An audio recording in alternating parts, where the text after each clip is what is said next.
Good morning, I'm Dayla Galmore. And I'm Bailey Lieber. Thank you for joining us on Acadiana News 1 for our final newscast. Throughout the semester, UL Lafayette students in Communication 455 TV news production produce stories surrounding the Acadiana area. Today, we take a look back at the best stories of the semester. Being black while wearing a blue uniform can sometimes feel like a balancing act. But what do two Lafayette policemen do when identity and duty don't always see eye to eye? Destiny Sutton joins us in the studio with a look at the profession and pressure two men face every day when they go out to protect and serve.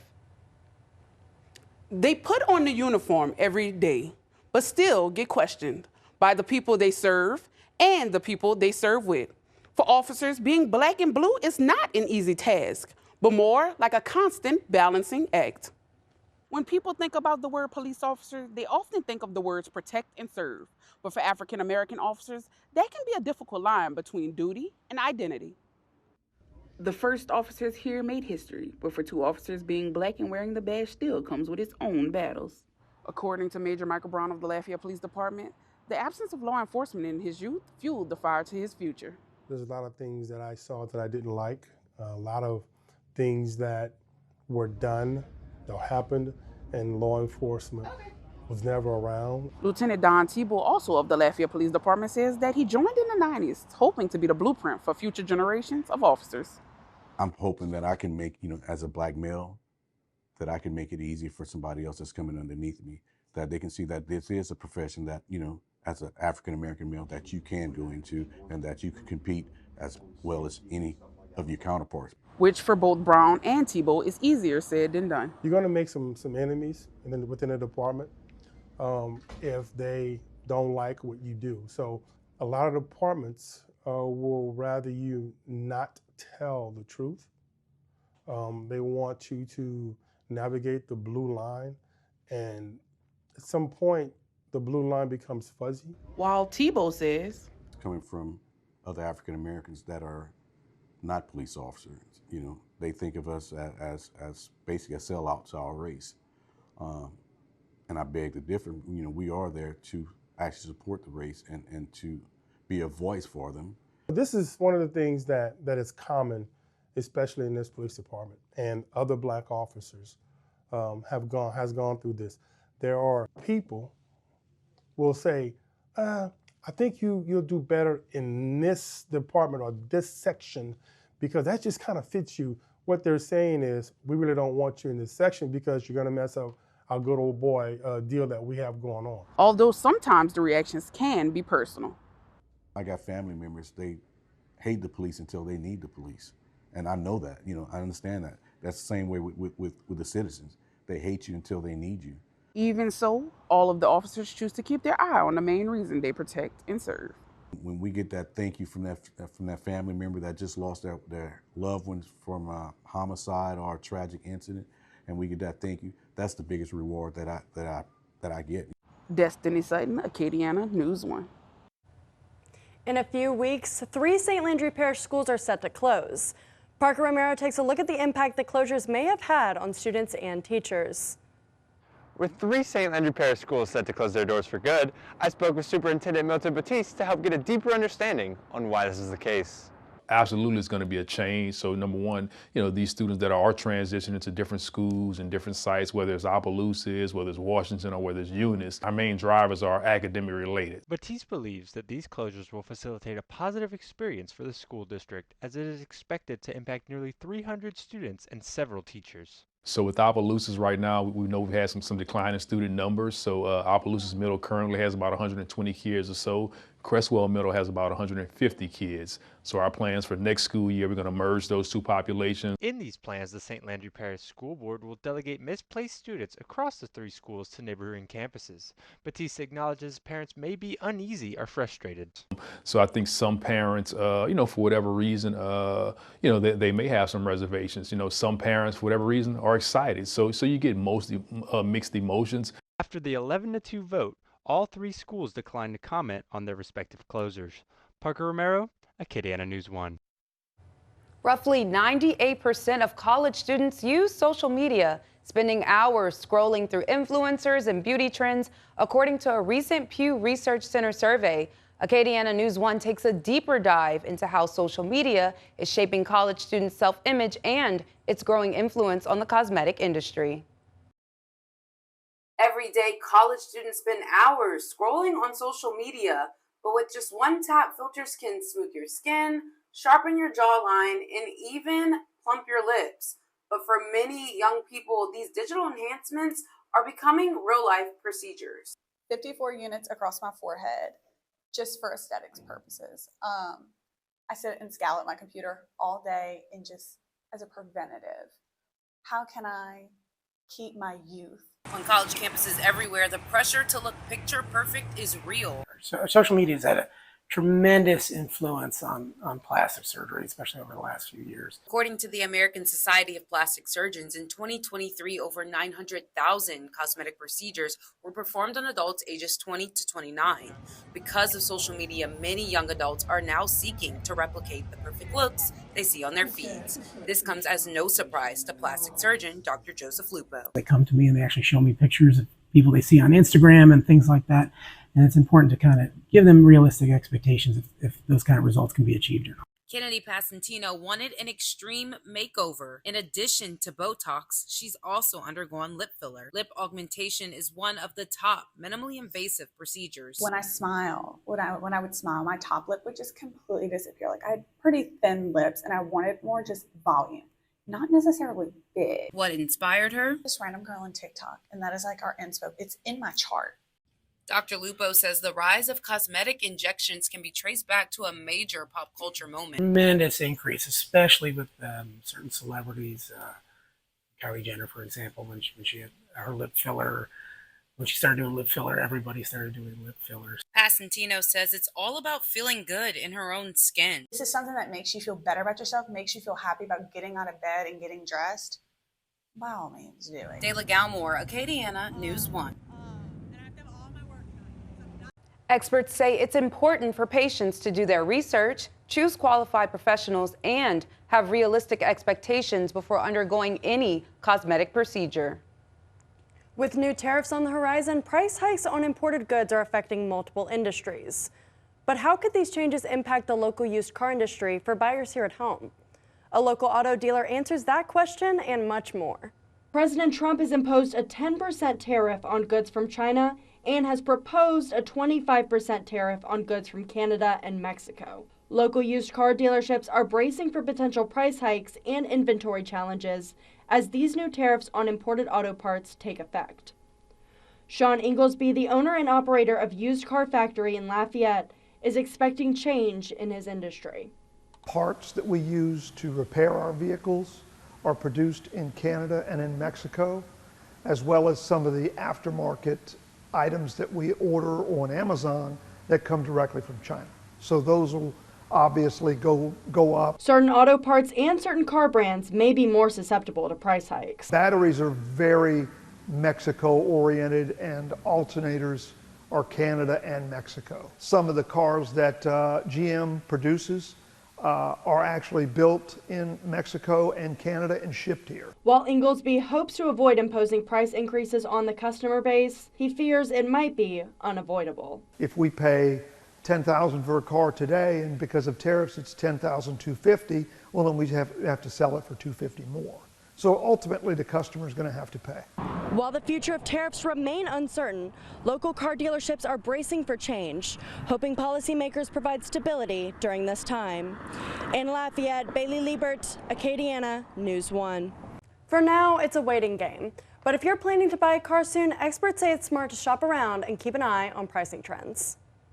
Coming up, crawfish, rice, and sugarcane are all a part of everyday life for farming in Louisiana.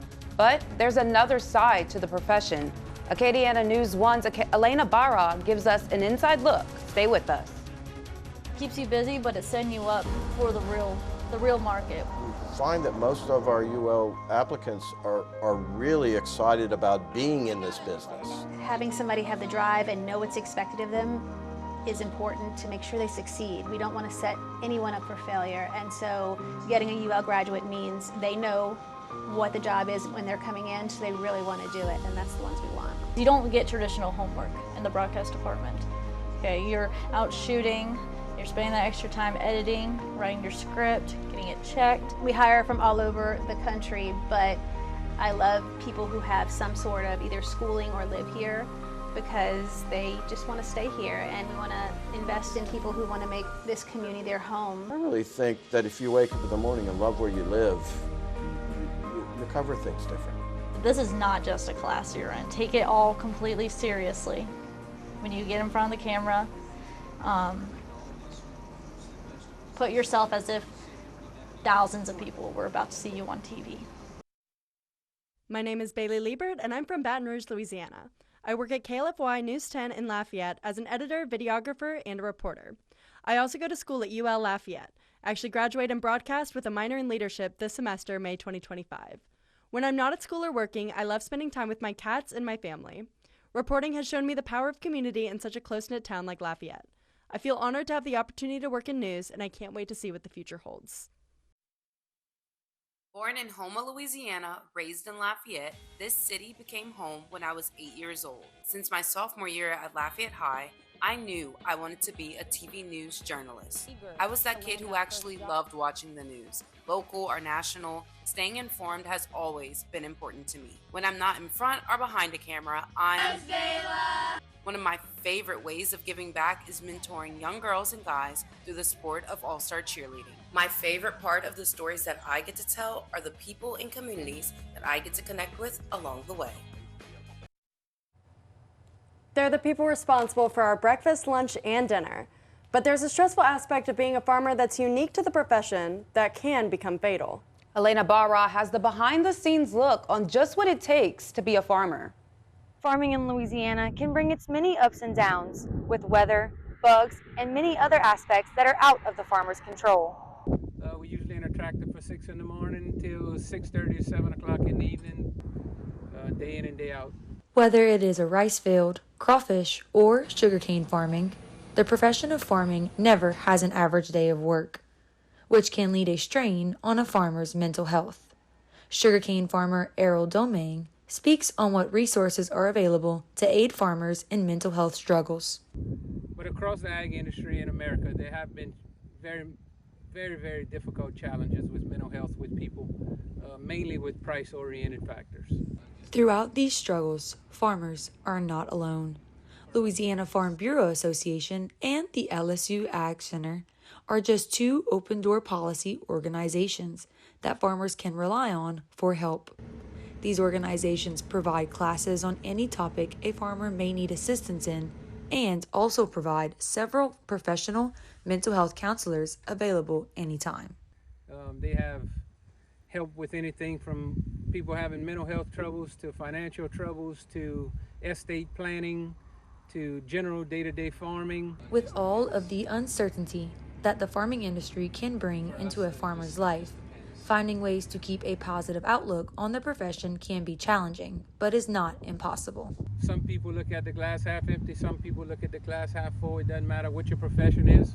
I think it's people's attitudes in general, and I try and keep the best attitude I can. Farmers face a higher risk of mental health issues and suicide compared to the general population, with studies indicating suicide rates are 2 to 5 times higher.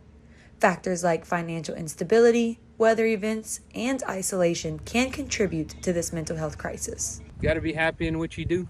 The happier you are in your profession, the harder you're going to work for it, and I think at the end of the day you'll be more successful if you're happy in what you're doing. This is Elena Barra, Acadiana, News 1.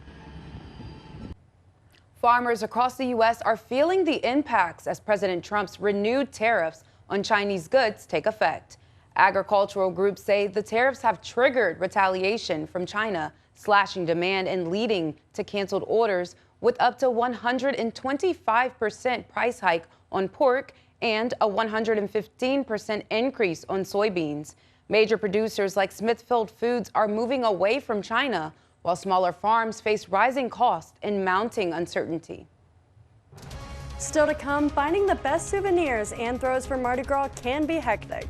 Coming up after the break, Sean Alford takes us to Scott, Louisiana, where a Mardi Gras store has something for everyone. Stay with us.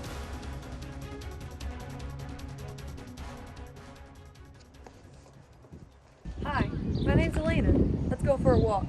Growing up in Delcom, I was enriched with stories about our traditions and culture. I attended SLCC with hopes of obtaining an education degree. When switching to UL, that major changed to broadcasting. Why the sudden change? The next 3 years of my life were dedicated to promoting and advertising. Those 3 years changed my outlook on my career goals. My name's Elena Barra, and I want to be a reporter so you can walk me through your story. I'm Avery Hopkins. Born and raised on the bayou in Monroe, Louisiana, I spent 17 years at Ouachita Christian School, where I played basketball and was a part of the first girls team to ever win a state championship. After graduating, I moved south to attend the University of Louisiana at Lafayette, where I ran home to FIMU. I've grown, made friends, and discovered my passion for storytelling. I am now majoring in communications with a concentration in broadcasting, and I'm excited to pursue a successful career in this field. My name is Seen Tuchalik. I'm the Vice President General Manager. I've been the Vice President General Manager here for almost 5 years, 14 years at KATC. A servant leader in that, how can I help you do your job? How can I help you grow your career? What do UL graduates bring to the table that others don't? We have a unique culture. So understanding that culture is part of it. You understand Louisiana pronunciations. That sounds like a small thing, but imagine in the course of a day, all the things you're going to come across that are unique pronunciations to Lafayette and Acadiana. My name is Jasmine Thibodeau, and I'm the senior reporter here at KATC.